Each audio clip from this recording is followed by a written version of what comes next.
Més de 40 alcaldes, alcaldesses i altres representants del món local s'han aplegat avui a Terrassa per fer front comú contra els entrebancs amb què es troben quan opten per una gestió pública de l'aigua.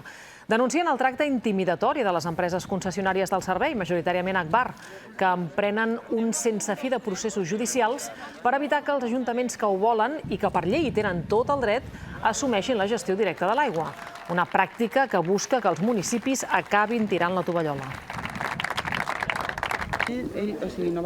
No pot ser que una multinacional que no sabem de qui és ni a quins interessos respon ens porti sistemàticament als tribunals cada vegada que un municipi decideix sobiranament fer una gestió pública de l'aigua. L'aigua és un bé essencial, és un bé escàs, és un dret humà i, per tant, ens hem de dotar de les eines i de les polítiques que posin criteris públics sobre la gestió d'aquest recurs. Això és un avís, un front comú claríssim.